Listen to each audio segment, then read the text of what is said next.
Hello my dear student, कैसे हैं आप लोग। उम्मीद करते हैं आप लोग अच्छे होंगे और अपनी जो है तैयारी कर रहे होंगे।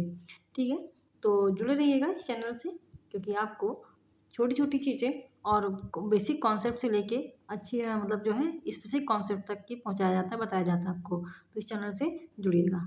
आज के वीडियो में आपको पढ़ने को मिलेगा एस्ट्रीकरण क्या है, एस्ट्रीफिकेशन या एस्टरीकरण क्या है।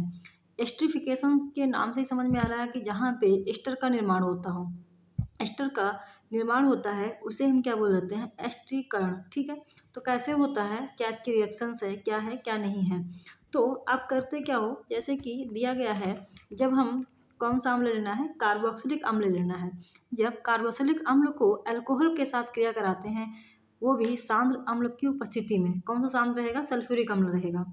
शांत सल्फ्यूरिक अम्ल की उपस्थिति में क्रिया कराएंगे, तब आपको एस्टर और एस्टर प्राप्त होगा। मतलब कैसा एस्टर होगा, वो भी आपका निर्जल प्राप्त होगा। निर्जल एस्टर प्राप्त होता है, बस इसी क्रिया को हम क्या बोलते हैं, एस्टरीकरण बोल देते हैं। फिर समझिएगा, एस्टरीफिकेशन किसे कहते हैं, एस्टरीकरण किसे कहते हैं। ऐसी क्रिया जिसमें हमें एस्टर का निर्माण होता है। शुद्ध भाषा में आप बोल सकते हो कि कोई ऐसी क्रिया होती है जिसमें एस्टर का निर्माण होता है, उसी क्रिया को हम एस्टरीकरण कहते हैं।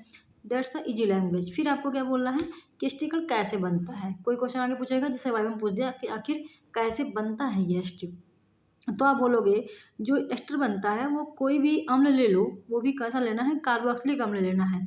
कार्बोक्सिलिक अम्ल या अम्ल को हम अल्कोहल के साथ क्रिया कराएंगे, तो अल्कोहल के साथ क्रिया कराएंगे, वो भी किसकी उपस्थिति में, शांत सल्फ्यूरिक अम्ल की उपस्थिति में क्रिया कराएंगे, तो एस्टर जो प्राप्त होगा वो कैसा होगा, आपका निर्जल होगा। बस इसी प्रक्रिया को हम क्या बोल देते हैं, एस्ट्रिफिकेशन या एस्ट्रीकरण कहते हैं।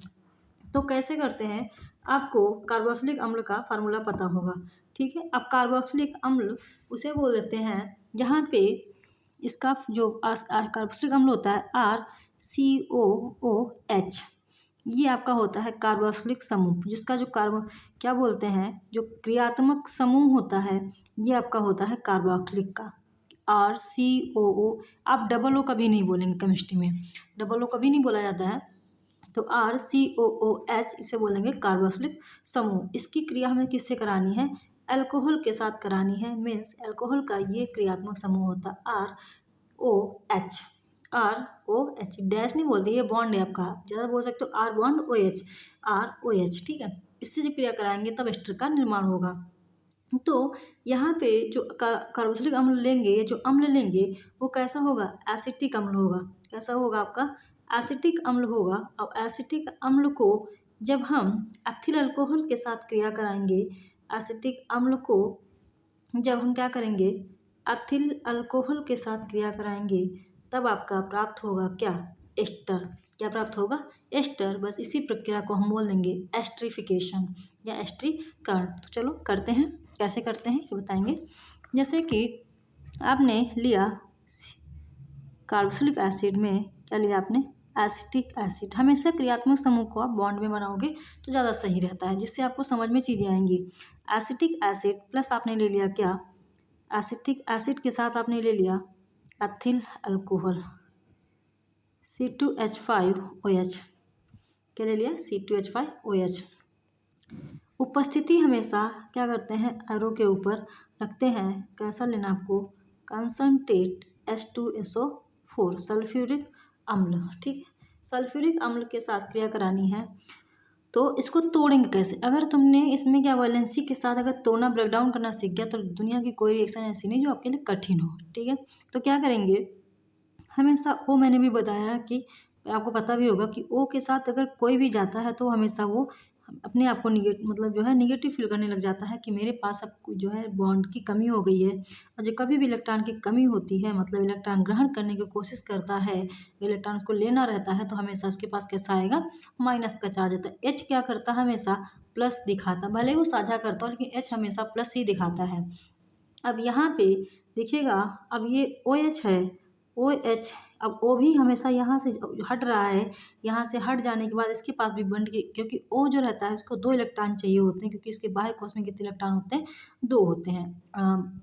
2 होते हैं, इसलिए इसको क्या 2 इलेक्ट्रॉन चाहिए होता है। इसलिए क्या करता है, इसे इधर से H जुड़ा है, अब इधर से अगर पहले से इसके पास C2H5 जुड़ा था, अगर वो हट जा रहा है, तो हट जाने के बाद इसके पास एक इलेक्ट्रॉन की कमी हो जाएगी। जिसकी कमी होती है तो इसके पास कैसा चार्ज आएगा, माइनस का आएगा। ये बात समझ में आई। तो OH के साथ कैसा चार्ज आया, प्लस आया, और सॉरी OH के साथ कैसा है चार्ज, माइनस आया, और इसके साथ अगर माइनस आया तो दूसरे वाले से हमेशा क्या आएगा, प्लस आएगा। ठीक है, एक के साथ अगर माइनस आया तो एक के साथ क्या होगा, प्लस। कोई बोलोगे ये क्यों सिखाया जा रहा है, इसलिए सिखाया जा रहा है क्योंकि आपको रिएक्शन में कोई प्रॉब्लम नहीं हो, रट्टा नहीं मारना है, रिएक्शन को कभी भी रटते नहीं है। ठीक करना क्या है, अब इतना अगर ब्रेकडाउन आपने सीख लिया तो रिएक्शन आपकी कभी गलत नहीं होगी, कोई भी कंपाउंड गलत नहीं बनेगा। अब क्या करना है कि माइनस वाला प्लस की तरफ जाता है, प्लस वाला हमेशा क्या करता है, माइनस तरफ जाता है। OH के पास माइनस है, इधर H के पास कैसा है, प्लस है, मतलब क्या करेगा, ये H वाला OH लेके क्या बना देगा, H2O।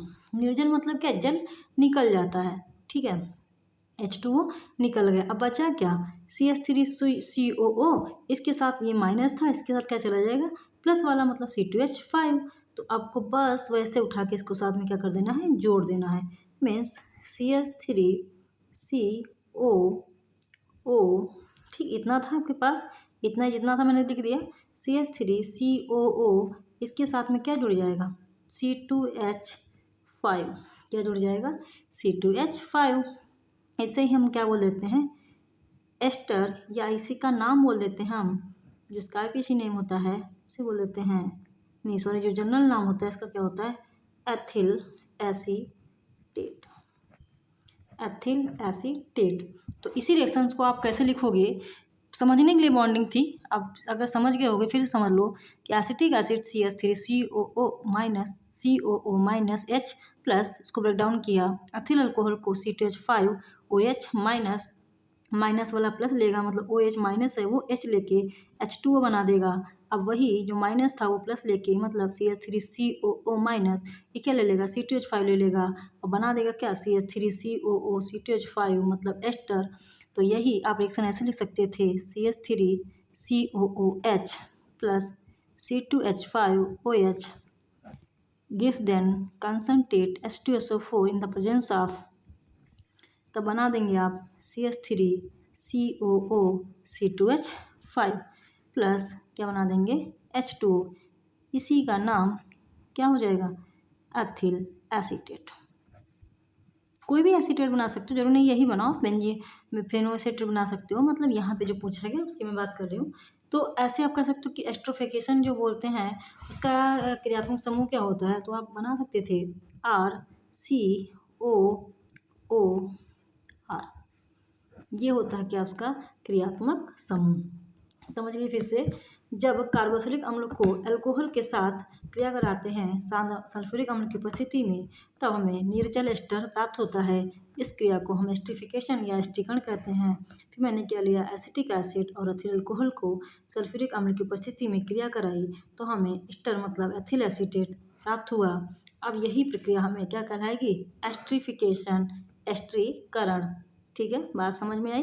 रिएक्शन को ब्रेकडाउन जरूर करिएगा, जिससे ब्रेकडाउन में आपको कोई भी बॉन्ड इधर से उधर नहीं होगा। मतलब इलेक्ट्रॉन मान लो आपने वही आप रट्टा मार के गए और CH3 जगह CH2 अगर लिखा है तो आपको कितना भी लिख लो, कितना भी 2-3 पेज लिख लो, लेकिन एक भी नंबर मिलने वाला नहीं है। इसीलिए मैंने यहाँ पे ही सिखाया है। R का मतलब होता है एल्किल ग्रुप, कोई भी एल्किल ग्रुप ले सकते हो। एल्किल ग्रुप का फार्मूला क्या होता है, CnH2n+1। हमेशा याद रखना, अगर एल्किल का फार्मूला आपको पता है तो आप एल्किल समूह वहाँ पे बना सकते हो। ठीक है, ठीक है। तो आप जो है तैयारी करिएगा, अपना अच्छे से अच्छी तैयारी, आप अच्छे से परफॉर्मेंस करिएगा, अच्छे मार्क्स लाइएगा, अच्छा नॉलेज गेन करिएगा। इसीलिए इस चैनल से जुड़े रहिएगा और अपने दोस्तों को शेयर करिएगा और ज़्यादा से ज़्यादा लोगों को सब्सक्राइब करवाइएगा, जिससे आपका ये चैनल और भी ग्रोथ करे और लोगों तक पहुँचे, और लोगों तक पहुँचने से आप सबकी हेल्प हो सके, यही अपना एम है। ठीक है, तो फिर चलते हैं, नेक्स्ट वीडियो में मिलते हैं। That's all, thank you, bye bye.